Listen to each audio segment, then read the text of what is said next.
It has been already been an amazing opening day for our festival. We're all a bit high on ice cream and sunshine, which we just didn't expect. My name is Roland Gulliver. I'm the Associate Director for the Book Festival. I'm delighted to welcome you to this very special event, a very special performance. Many of you probably know that back in 2013, James Robertson began a little project, a little kind of, I suspect, a side project that he thought would just keep him occupied for a little time. He wrote a story a day for 365 days, each story 365 words long. He then published those stories on the internet, and then it became a book, The Beautiful 365 Stories. But then Aidan O'Rourke, the amazing fiddler from the band Lau, who are one of Scotland's best contemporary bands, he got the book for Christmas. He got the book for Christmas in 2015.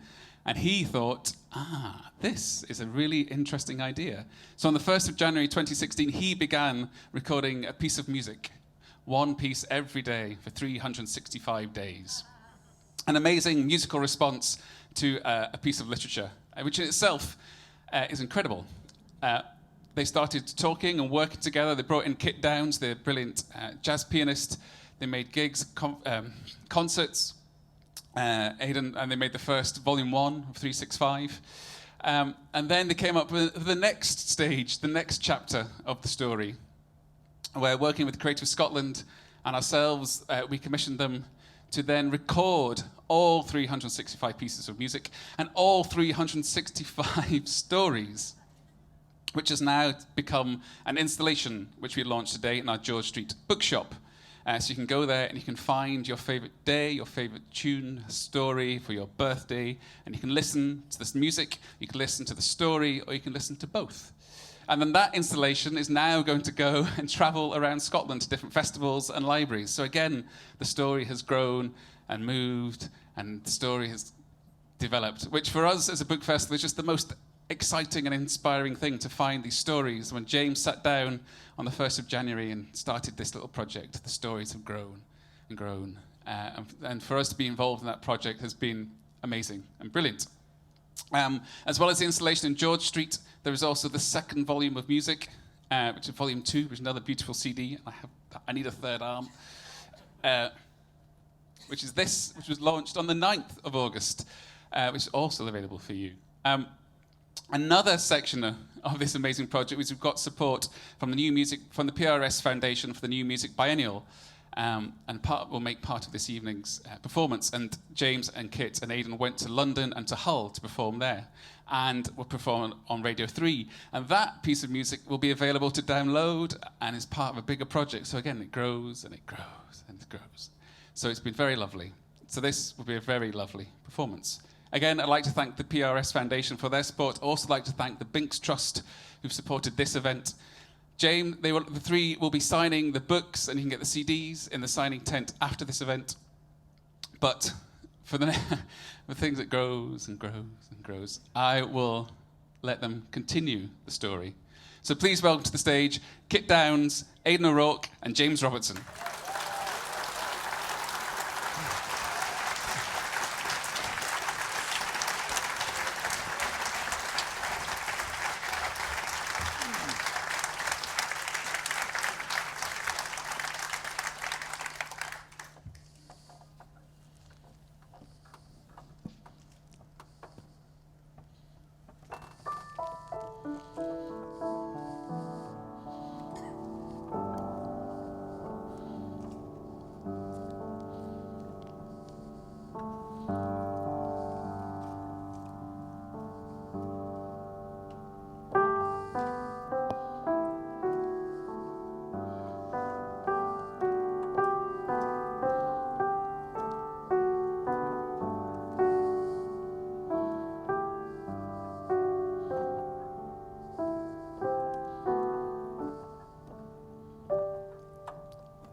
For about a month, every morning on my way to the paper shop, I heard a piano being played when I passed a particular block of flats.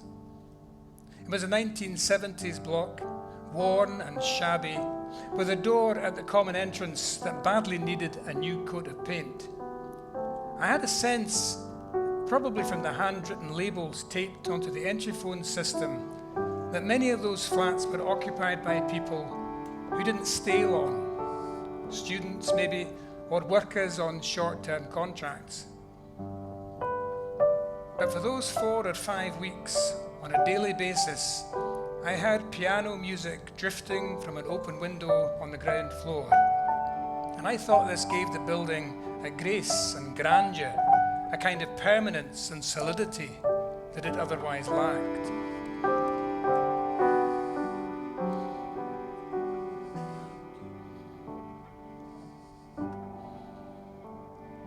I have no idea who the player was, because although the window was slightly open, there was a grubby blind that was always pulled down, so I couldn't see in. But whoever it was, he or she was very good. Often I heard the same piece of music, not stopping and starting, but flowing with confidence and sensitivity, as if on each occasion the player was trying to extract ever more feeling from the keys. I didn't recognize the music, and I still don't know what it was because I've not heard it again, even though I listened to a great deal of music on the radio. Such a lovely piece. It made me pause on the pavement every time. One day, I went by at a different time, and the window was shut, but the blind raised. There it was, a glossy black grand piano squeezed into the room like a stallion into too small a stable. There wasn't space for anything else, apart from an unoccupied piano stool. Not so long after that, a morning came when the music didn't happen. I looked, the window was shut, the blind up, and the piano was gone. That great, beautiful creature vanished. I couldn't believe it.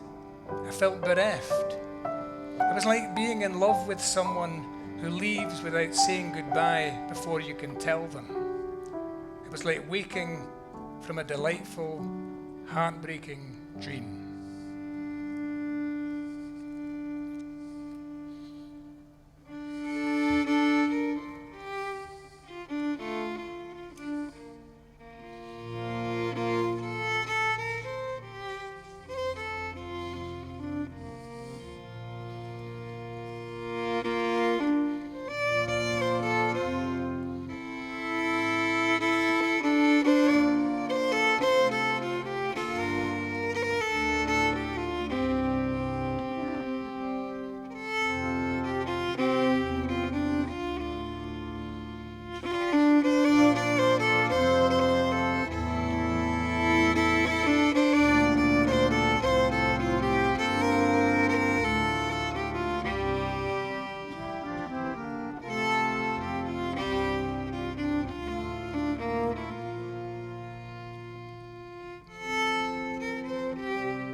"16th of September. Jack is leaning out of his window one night, admiring the full moon, which is even brighter and bigger than usual. He feels he could reach out and touch it, so he does. He reaches out and touches it, and the moon falls from the sky right into his open arms. To his surprise, it isn't round like a ball. It's a huge yellow disc made out of some kind of heavy parchment, with pencil marks on it for the mountains. Jack lays it on his bed. The room is filled with a wonderful, cool, soothing light. "What you up to, Jack?" his mother shouts from her room. "I'm just closing the window, Mother," he says. He folds the moon and puts it in the drawer at the bottom of the wardrobe. And then he gets into bed and tries to sleep. But he's feeling guilty about touching the moon, so he stays awake all night. The next morning there's consternation because the moon fell out of the sky and no one knows where it went. The tides have stopped working and the sea is dead calm and everybody's asking what happened. Everybody except Jack. Whenever he creeps up to his room and opens the drawer, there's the folded moon giving off its beautiful glow. But each time it's a wee bit dimmer.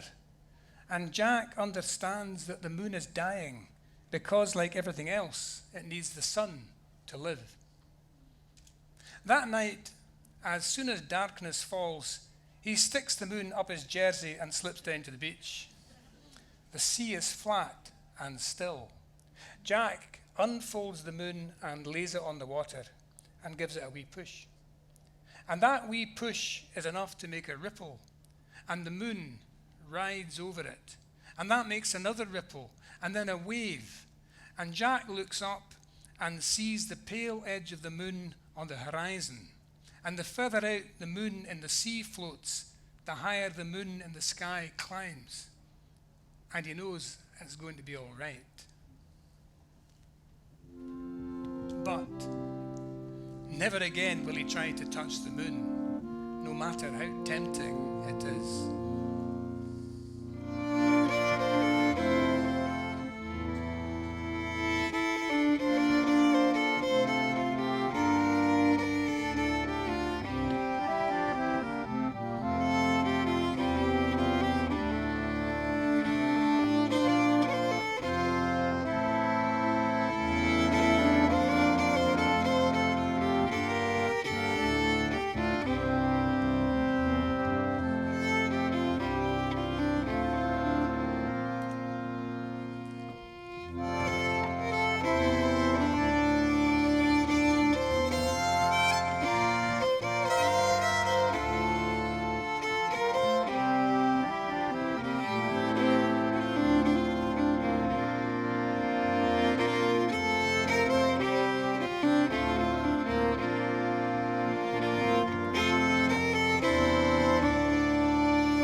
Very much. There's a couple of stories that you heard there. The second one just there was called Jack and the Moon. When I was writing the stories every day, I would be trying to think of a new idea for each day. And sometimes I got onto themes, and quite early in January I wrote a story about Jack. This is the Jack of Jack and the Beanstalk. And I enjoyed that, so I wrote another one. And so eventually I wrote 2 Jack stories every month. So there were 24 of them in the book by the end of the year. And the tune before that is called Piano. And obviously the tune that, the story before that's called Piano. And the tune that Aidan composed in response is called For About a Month. Yeah, we shouldn't go through this. Aidan calls all the tunes by the first lines of the story, which is incredibly confusing for us. I thought I'd stolen enough ideas rather than steal all the titles as well. So those 2 tunes and the stories as well in a little booklet are both on the new double CD that was released yesterday. Yes. There are millions of them to sell after this. Hundreds. But we'll do another story, another tune just now. The story is called Consumer Blues. And of course, when I wrote these back in 2013, I had absolutely no sense at all that anybody was going to come along and write musical responses to them. I was just writing them as stories. But I did have some music going on in my head when I wrote this next one. I had a kind of 12-bar blues going on in it, in my head. So there's a sort of rhythm to the story, but as you'll hear in a couple of minutes, that is not how Aidan responded to this story. Consumer Blues, 6th of December. There's a rumour going round. We don't know what it is, but we all get in line. Could be one thing, could be another, but we all get in line. They're probably selling something. They must be selling something. So we all get in line. Maybe it's a bargain, maybe it's a con, but we all get in line. A pocket full of diamonds or half a pound of mince, but we all get in line.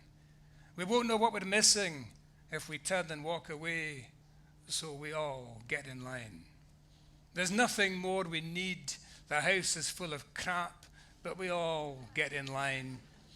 No room in the closets, the garage walls are bulging, but we all get in line. Someone says she's seen it. Someone says it's cool, so we all get in line. They're chopping down the forests and slicing up the mountains, but we all get in line. Half the world is starving and living under cardboard, but we all get in line. And if they want to count our dirty carbon footprints, we'll all get in line. There are 7 billion birthdays and Christmas round the corner, so we all get in line. Instant payday credit and a pawn shop up the alley, so we all get in line.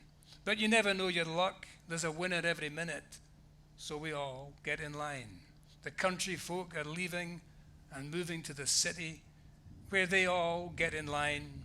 It's so hard to make a living, but they hear it can be done, so they all get in line. And we're running out of oil, and we're running out of water, so we all get in line. There's talk of revolution and anarchy and war, and it's coming down the line. You don't know who to trust or which side to be on if it's coming down the line. But there's a man in a truck selling guns and insurance, and he's coming down the line. And the government is saying there's a threat to law and order, but no one will get hurt, arrested, or imprisoned if we all stay in line.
Thank you. I must credit a friend who actually did write a blues to that, and was one of the.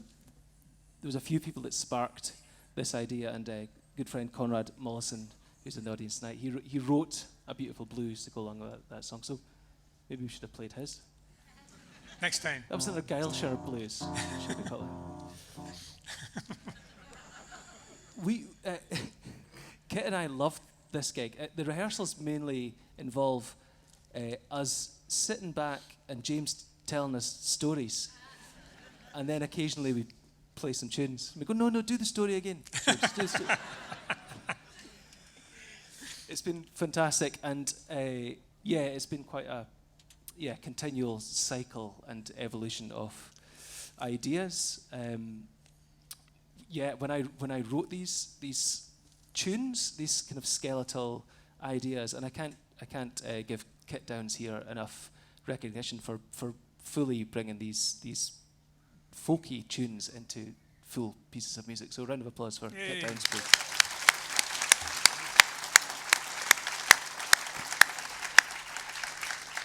But yeah, I wrote them as a kind of immediate response. I would read the story and I'd have my fiddle ready, and I would, of whatever visceral emotion I took from that page, I would then play. Sometimes the tune spilled out in 10 or 15 minutes. Sometimes it took more than a day. But ended up with 365 responses. Never really meant as an accompaniment or as an underscore to this. So it's become this.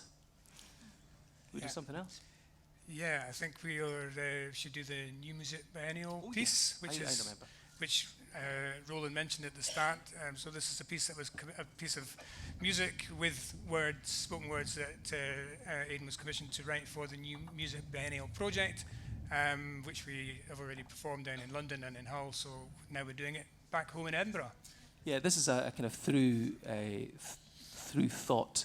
A 17-minute section, which we work closely with Shilpa T. Hyland, who's a fantastic director from Glasgow, and she helped us kind of move it into another stage, which also involves the apparatus that you see on stage around us. So thanks to Shilpa for getting involved with us. Yeah. So. Yeah.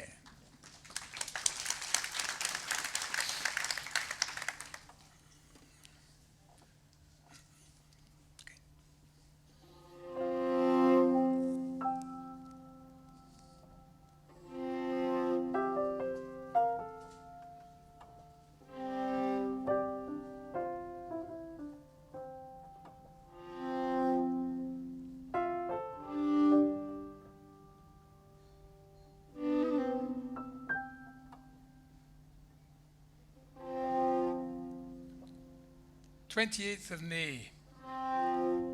My father and I are reading the papers. Dad's daily paper is the Herald, a broadsheet. After a while, the pages get out of control, and he spends a lot of time trying to reorder them. I offer to help, but he says he's fine. He isn't. This is one of the things that has changed.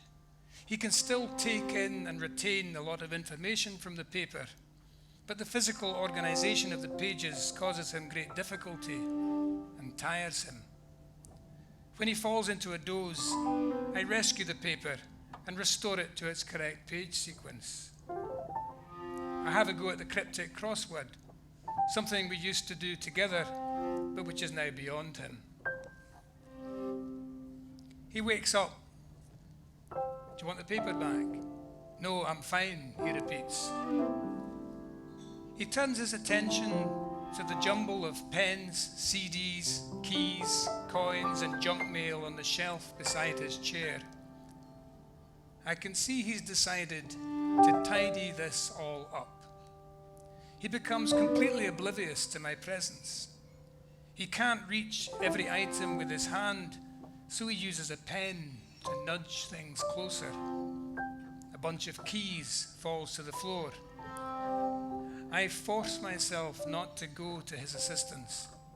This is an opportunity for me to observe, not to help. Slowly, stiffly, he stretches down and retrieves the keys. He uses the pen to guide a CD case to the edge of the shelf and manages to grasp it before it falls. He's less successful with the coins, but they drop within reach. and with agonizing slowness he picks them up. Item by item he transfers the pile into his lap. This takes about 20 minutes. He dozes again. I finish the crossword. Waking again, he starts to move everything from his lap back to the shelf. The pens, coins, CDs, keys and junk mail return to where they were, in a different order that is no tidier than before.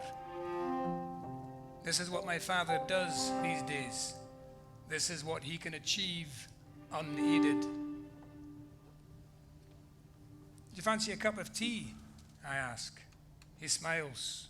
Lovely, he replies. I go to put the kettle on.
Second of June.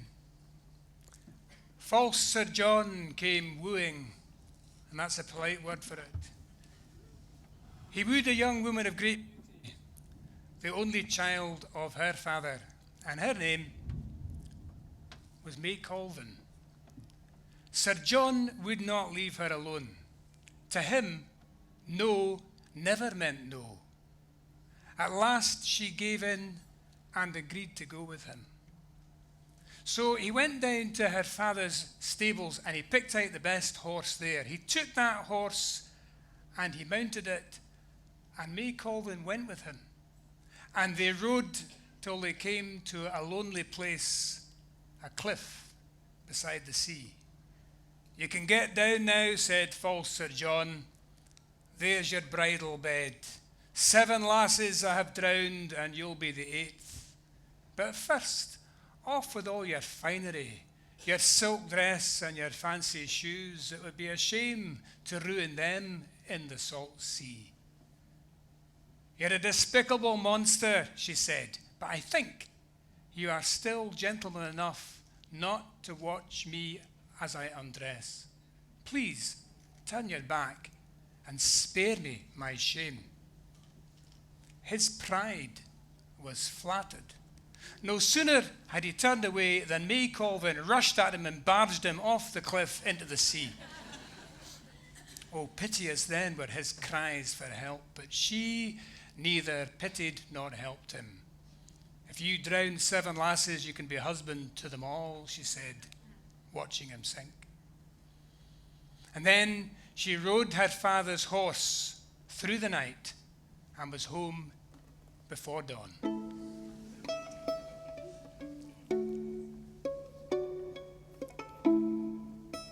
But as she crept in, a parrot in the house began to squawk. Where have you been, May Colvin? Where's false Sir John, May Colvin? You rode away with him, May Colvin. Hold your tongue, pretty bird, hissed May Colvin. I did what I had to do. Hold your tongue, and I will make you a golden cage to hang in the willow tree. But carry on with your chatter, and it'll not be half so nice. Her father from his room called out, What's wrong with that parrot? It's never stopped screeching since daybreak. A cat, the parrot cried. A cat was at my cage door, but May Colvin scared it away. All's well again, all's well.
Twelfth of January.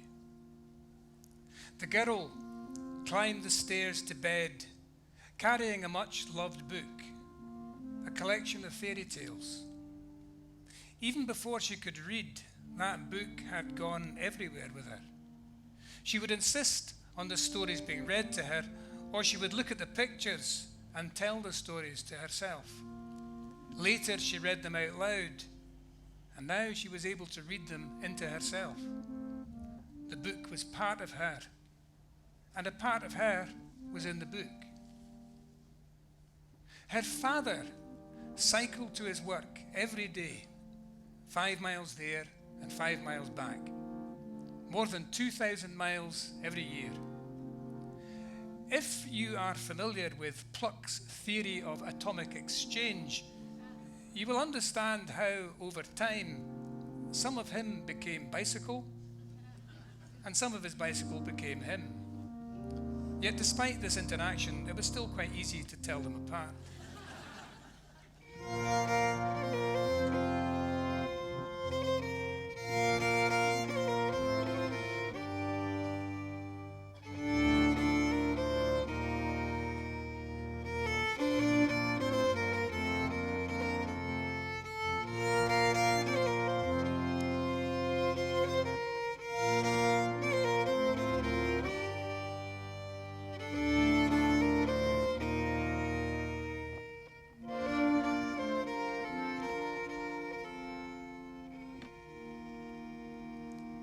Often, the girl would sit and watch her mother sewing and patching a favourite pair of jeans.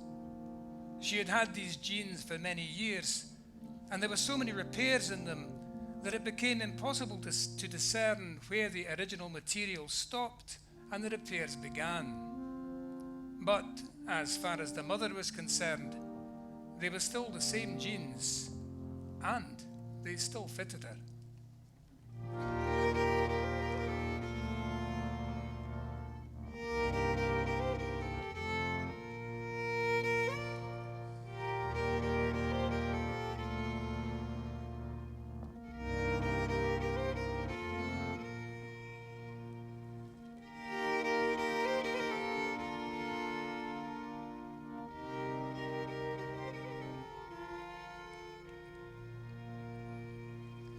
The girl's grandfather had spent his life at sea and now liked nothing better than to potter about in his wee wooden boat. It was an old boat. It had been his father's, and before that, his father's, back and back through the generations. And the boat was like the jeans. Everything in it had been replaced at some time or other. Boards, mast, tiller, oars, sails, ropes. But it was still both the grandfather's boat and the boat his ancestors had sailed.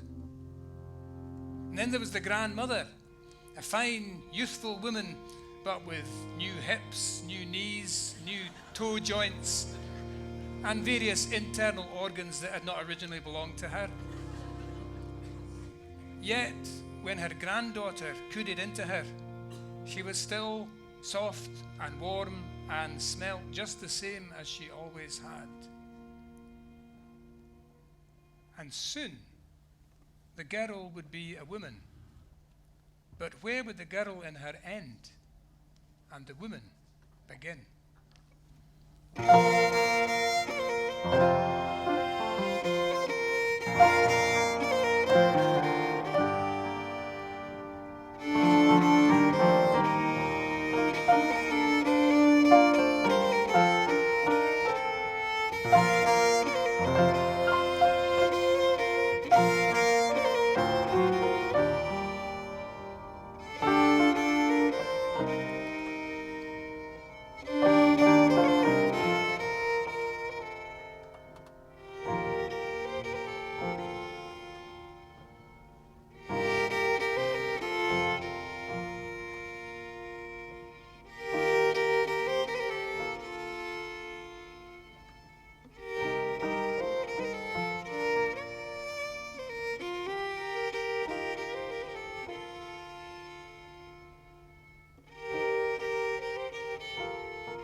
I was just dropping off there. It was nice.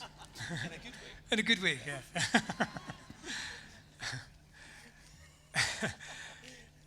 What we're going to do next? We're going to do another one, and this is a story. Oh well, obviously this is a story I wrote 6 years ago. I wrote all the stories 6 years ago, but somehow this feels as though I could have written it within the last 6 days.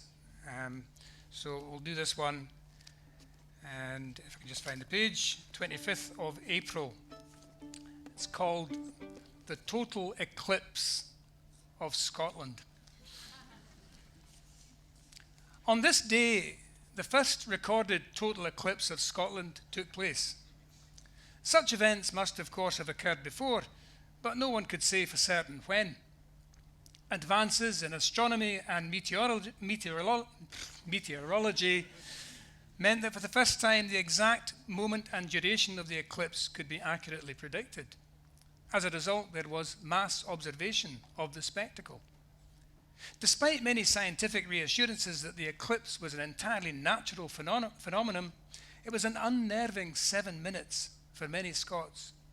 As the sun, moon, and Scotland aligned, the lunar shadow rapidly and ominously spread from west to east across the Outer Hebrides, the Inner Islands, Argyll, Galloway, and Wester Ross, until the whole country was cast into utter darkness and did not begin to re-emerge for some 3 minutes. A not insubstantial minority was convinced that the event must carry some fateful meaning. Some said it signified God's displeasure in a backsliding and licentious people, while others thought it heralded the dawn of a new age for the nation. Pagans, druids, and other practitioners of alternative lifestyles gathered at standing stones and similar prehistoric monuments. Several suicides and a number of never-to-be-solved murders took place during those 7 minutes in places as far-flung as Campbelltown, Cumbernauld, and Arbroath, although no convincing evidence of the eclipse being responsible has ever been produced. Civic Scotland responded in different ways. In Edinburgh, a fireworks display on the castle battlements marked the occasion. In Inverness, pubs were allowed, indeed encouraged, to stay open for 24 hours as refuges for the nervous or superstitious. Along the 96-mile border with England, relays of cyclists, runners, and in the Tweed, swimmers raced the eclipse from Gretna to Berwick, cheered on by thousands of spectators. Those to the south, bathed in sunshine, enjoyed marvellous views, while those to the north, plunged in gloom, were unable to see a thing. In a post-eclipse opinion poll, 35% of the population said the eclipse should become an annual event. 25% said they would prefer a total and permanent eclipse of England.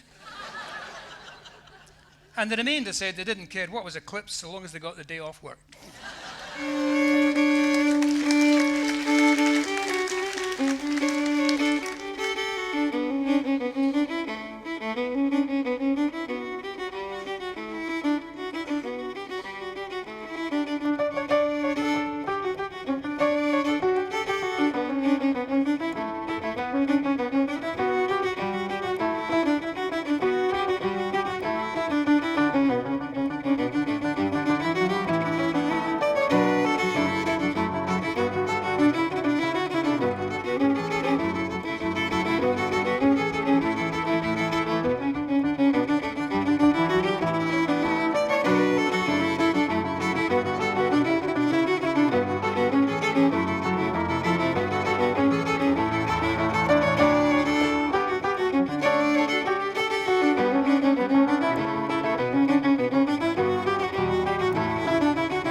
I wish I could do that. We're just kind of more or less out of time actually, so we're going to have to finish with one more story and tune. So we'll do one that we actually, this tune is actually on the first album that Aidan and Kit have released, and it is from the 17th of April, and I love the tune. I like the story, or at least like what the story is about. It's actually about Joan Eardley, the great, wonderful painter, perhaps I think certainly one of the finest painters who painted out of Scotland in the 20th century, although she came originally from the south of England, but she studied at Glasgow School of Art. And I'm sure you'll all know the great paintings she did of those kids from the townhead in Glasgow, brilliant, amazing portraits. And then she moved from there to the northeast coast to Catterline, little fishing village south of Aberdeen, and began to do a completely different set of paintings. Great big seascapes and landscapes, quite astonishing, remarkable paintings. And sadly, she died far too young, but I still think that the legacy of the work she left is just quite remarkable. Anyway, back in 2013, there was a wee exhibition of some of her drawings in a gallery on Dundas Street, I think. And looking around there were also wee bits of extracts from her diaries and some of her letters, and I just was really touched by the content of these. So I went a few notes, and this story really came out of that. So we'll finish this one. Thank you very much indeed for listening. This is just called The Painter. Every morning, she steps out of the back door and makes her way to the spot a few yards beyond the cottage at the edge of the field. She likes the fact that she can get there without being seen. The route gives her that seclusion, that invisibility. No one knows she is there. So if someone knocks at the front door of the cottage and gets no answer, he or she will assume she is away. That means she can paint all day, undisturbed. Sometimes she catches herself in the middle of her work. What is it she is trying to grasp? A feeling? Yes, the feeling of the light, the sea, the earth, elemental things. She doesn't need to go anywhere else for this. She doesn't need grand subjects. In fact, grand subjects would be a distraction. They would get in the way of what she is looking at, reaching for. Here, this unremarkable place by the sea is enough. Nor, in truth, is it unremarkable. One painting leads straight on to another. All day she's there. She leaves her paints and brushes and easel out overnight, a studio in the open air. While she works, the wind blows things against the canvas, insects and bits of grass. They stick to the paint, and she removes them or she leaves them, but either way they become part of what she is doing. The tough, huddled wee tree buds, puts on leaves, loses them. She digs and scrapes at the paint with the palette knife, the brush end. Last year the field was barley, this year oats. She presses seeds into the paint. Wildflowers bloom and fade, grasses lengthen. Everything is the same, but every day different. It seems silly to shift about, so she stays put. There is an urgency about that, staying in one place, capturing it over and over. Thoughts flock in like gulls, or one hovers like a solitary gull. She isn't well. She is in pain. She wants to write a letter to the woman she loves, but more urgent is the need to paint. What is it so close within her grasp, so impossible to hold? It is life.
Hey.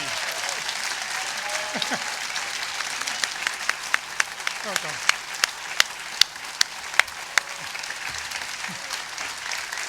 Hey. Hey. Thank you. Hey. Hey. Hey. Thank you. Okay. That one. Thank you.